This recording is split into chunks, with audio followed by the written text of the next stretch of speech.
BNP এবং গণতন্ত্রের পক্ষে সকল রাজনৈতিক দল 7 জানুয়ারি ডামি নির্বাচনের মতো এবার ডামি উপজেলা নির্বাচন বর্জন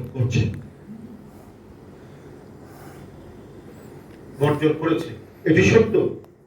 দেশের ফ্যাসিবাদী শাসনের অবসান ঘটাতে দেশের গণতন্ত্রগামী জনগণ আপনাদেরকে জনপ্রতিনিধি হিসেবে দেখতে 18 সালের মতোই জনগণের ভোট ডাকাতি করে নিয়ে যাবে। এ কারণে দেশের 95% এর বেশি ভোটার 7 জানুয়ারি ডামি নির্বাচন বর্জন করেছে।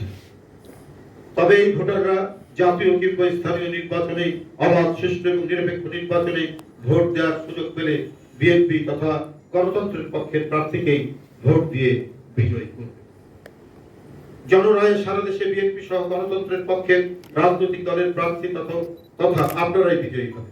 বাংলাদেশের পক্ষের গণতন্ত্রের পক্ষে একজন প্রতিনিধি হিসাবে কিংবা একজন নেতা হিসাবে আপনারা প্রত্যেকেই যিনি যার এলাকায় বিএনপির জনপ্রিয়তায় জোয়ার টের পান, উপলব্ধি করতে পারেন।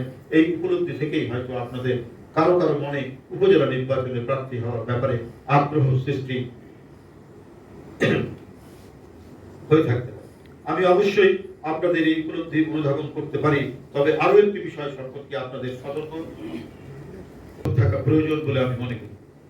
কি সেটি হলো জাতীয় কিংবা স্থানীয় নির্বাচনে আপনার দল তথা জনগণের দল বিএনপি অংশগ্রহণ না করলে গণতন্ত্রকামী জনগণের কাছে সেই নির্বাচন কখনোই গ্রহণযোগ্য হয় না।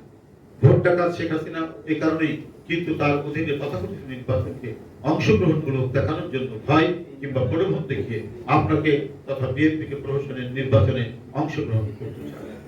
তবে যে মুহূর্তে কাগজ কলম তথাকথিত নির্বাচনে আপনাদের অংশগ্রহণ নিশ্চিত করে ফেলা যাবে, তখনই দেখবেন দেশের 95% বেশি ভোটার দৃঢ়ভাবে বিশ্বাস করে অবাধ, সুষ্ঠু নির্বাচন হলে বিএনপি তথা গণতন্ত্রের পক্ষে প্রতিনিধিরা সারা দেশে বিপুল ভোটে বিজয়ী হবে। তবে সারা দেশে বিএনপির তুমুল জনপ্রিয়তা থাকা সত্ত্বেও ক্ষমতালিপ্সু শেখ হাসিনা তার অধীনে কোন নির্বাচনেই বিএনপি তথা গণতন্ত্রের পক্ষের শক্তিকে বিজয়ী হতে দেবে না।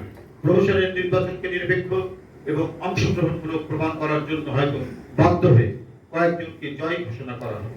কিন্তু আপনারা নিশ্চিত থাকুন, বিএনপি থেকে নির্বাচিত কাউকেই জনপ্রতিনিধি হিসেবে দায়িত্ব পালন করতে দেওয়া হবে।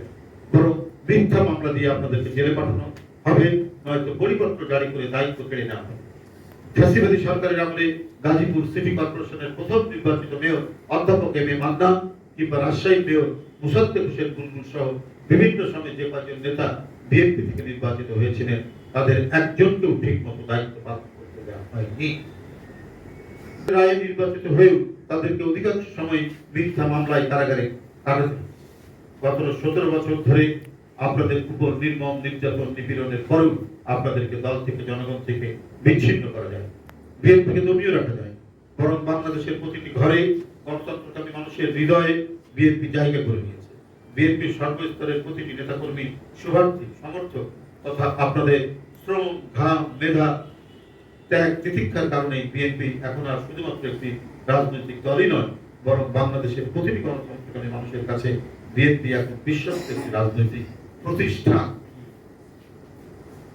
দেশের বর্তমান পরিস্থিতিতে বিএনপির স্বার্থের সঙ্গে জড়িয়ে গেছে বাংলাদেশের স্বার্থ, বাংলাদেশের অস্তিত্বের সঙ্গে জড়িয়ে গেছে বিএনপির অস্তিত্ব। তাই দেশের এই ক্রান্তি লগ্নে দেশ এবং জনগণের স্বার্থের প্রতি সর্বোচ্চ অগ্রাধিকার দিলেই বিএনপির সকল পর্যায়ের নেতৃত্ব তথা বিএনপিকে প্রতিটি সিদ্ধান্ত নিতে হবে। কারণ জনগণই বিএনপির সকল রাজনৈতিক ক্ষমতার উৎস। ধন্যবাদ।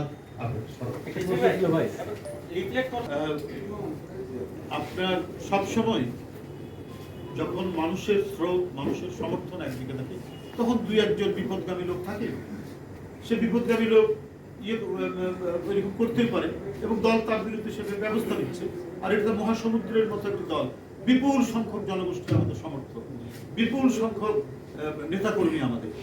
তো এইরকম একটি ভোট হরণের একটি দেশে, যেখানে আওয়ামী লীগ ক্ষমতা, যারা ভোট বিশ্বাস করে না, সুষ্ঠু নির্বাচন বিশ্বাস করে না, তাদের অধীনে যারা নির্বাচন করতে চায়, তারা তো মূর্খের স্বর্গে বাস করে। ওরা সেটা টের পায় না। কোনো ধরনের হয়তো একটা ঘোরের মধ্যে থাকে না।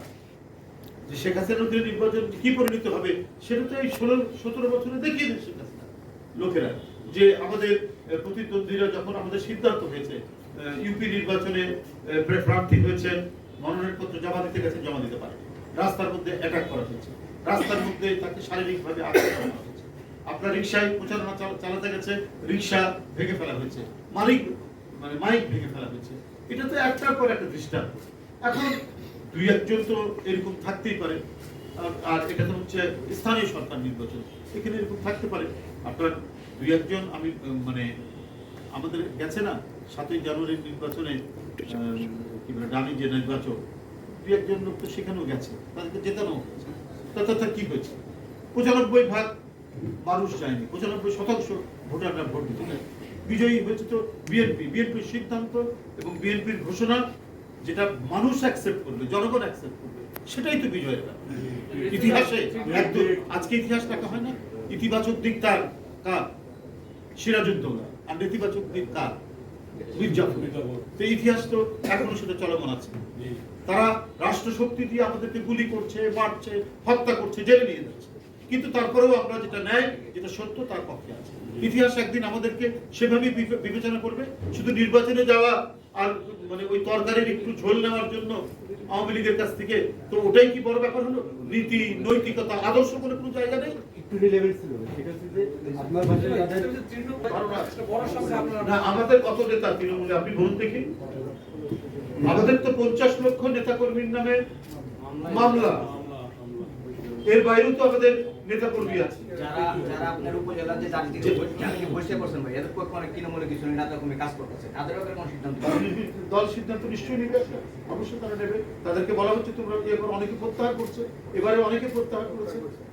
ভাই আপনি যাদের মীর জাফর বলছেন, এরা যদি ভবিষ্যতে দলে ফিরতে চায়, সেক্ষেত্রে দল কিভাবে বিবেচনা করবে? সেটা দল যখন বিবেচনা করার বিষয় হবে কি হবে না, সেটা দল বুঝবে। দলের তো একটা মানে নীতি নির্ধারণী ফোরাম আছে, সেখানে তাদের সিদ্ধান্ত তাদেরকে নেওয়া হবে কি হবে না।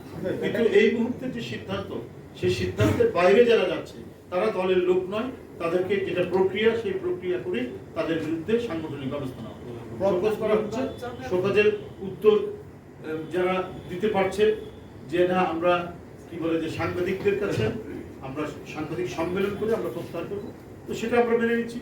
এরকম যে কয়টা হয়েছে আমরা তাদেরকে করেছি, তাদের বহিষ্কার দেশ প্রত্যাহার করছি। এটা হলো মানে যেটা প্রত্যাহারের যে সময়, অফিসিয়াল প্রত্যাহারের সময় যারা থেকে যাচ্ছে, তাদেরও যারা সাংবাদিকদের কাছে জানিয়ে যারা প্রত্যাহার করছে, তাদেরকে আমরা প্রত্যাহার করছি।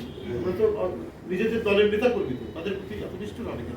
কিন্তু দলের সিদ্ধান্ত যেখানে রয়েছে, যেখানে এত নেতাকর্মী এখনো কারাগারে, কেবল আমাদের নেতাকর্মীরা কিছু কিছু বেরিয়ে আসছে যারা নিপীড়ন, নির্যাতন এবং প্রতিদিন মামলা দিতে আদালতে যাচ্ছে, আর তারা নির্বাচনের আনন্দে যদি মেতে যান, তাহলে নিশ্চয়ই তারা দলের